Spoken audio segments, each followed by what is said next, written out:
Hey guys, and welcome back to Mary J's Hall. So as most of you guys know, I have several chronic issues that I've been working with several doctors and actually found one doctor that I really like. She's an integrative health doctor, but what I wanted to talk to you guys about today is the combination or the correlation between chronic hives, SIBO, and gastrointestinal issues.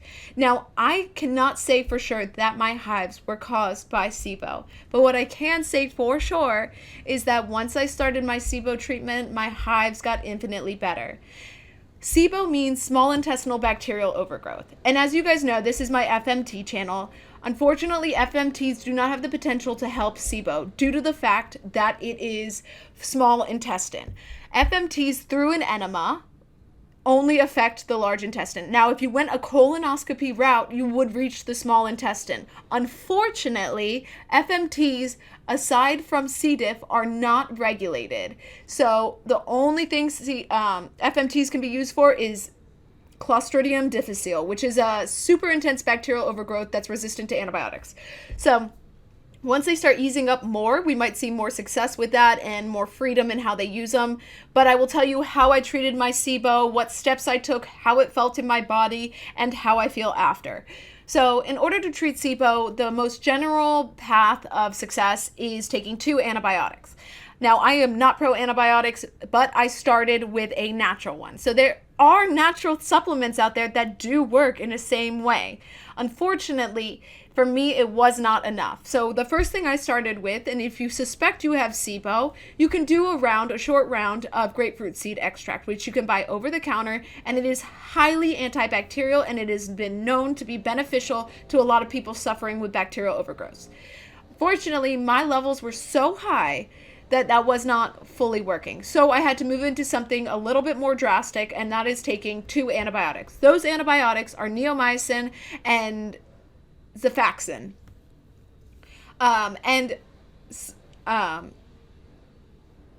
Sorry, brain fart. Okay. So the 2 antibiotics that I took are neomycin and Xifaxan.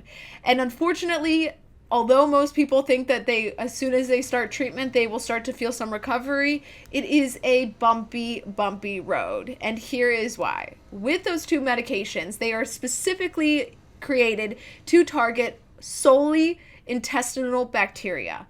And once bacteria starts falling off, there's something called bacterial die-off. And what happens in this bad bacteria is dying off.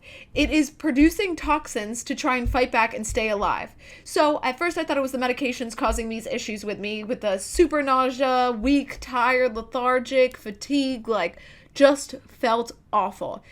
And it was making me dread the morning and the nighttime since I had to take it both times. I would dread it. Once I read about Hertz syndrome, which is a side effect of these antibiotics, it made it a little bit more fun to take because you could feel the die-off in your body. What Hertz syndrome is that when the bacteria is dying off, it's producing the toxins to fight back and stay alive. So you will experience those harsh side effects such as nausea, vomiting, diarrhea. That was a big one for me. As well as headaches and just chills and just feeling awful. So that was something that we had concluded. I will do another SIBO test to see how my levels of the SIBO bacterial have changed. And another really important thing to do while on SIBO medication or while treating for SIBO, and again, another natural remedy for treating SIBO, although it takes longer if you solely go this route without the antibiotics, if you want to treat SIBO, whether with antibiotics or without antibiotics, you must do a low FODMAP diet while in treatment. As soon as your treatment is over, you need to reintroduce some of these really good fermentable high fiber diets to you. But while on SIBO treatment, do not eat high fibrous things.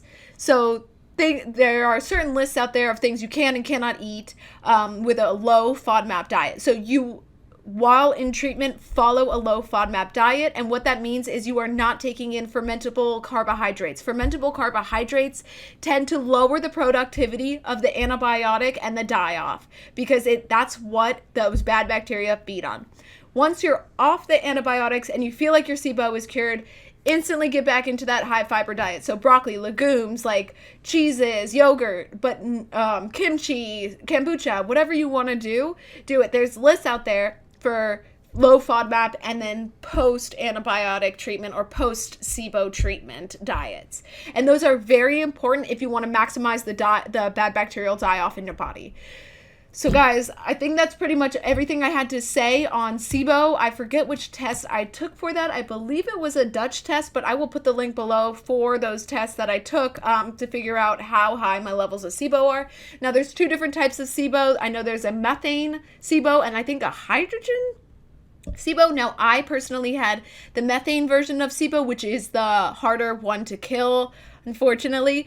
But I think I did it. I'm feeling better. I definitely am feeling better. I'm going more regularly. For some reason, I'm still getting a lot of bloat, but overall, my hives have been much, much better. So have my stools, and my stool frequency, which is really great for me. So guys, thank you so much for watching this. Make sure to like this. And sorry, my throat is a little bit sore today. Make sure to like this video, subscribe, and comment below if you have any questions or would like to ask me any specific things or how I went about certain things, or even if you want my doctor's information, I can give that to you and you guys can do telehealth visits and she sends the stuff to you. So check out my other videos, as there are several different things that I found out I came back positive for in my body that could be leading to those several chronic illnesses, such as the chronic idiopathic urticaria, the thyroid issues, the autoimmune issues, and the chronic gastro issues. So check them out, because this is only step 1 of 5 steps for my treatment program that I created myself for the most part. So thank you guys again so much for watching, and I hope you have a wonderful day.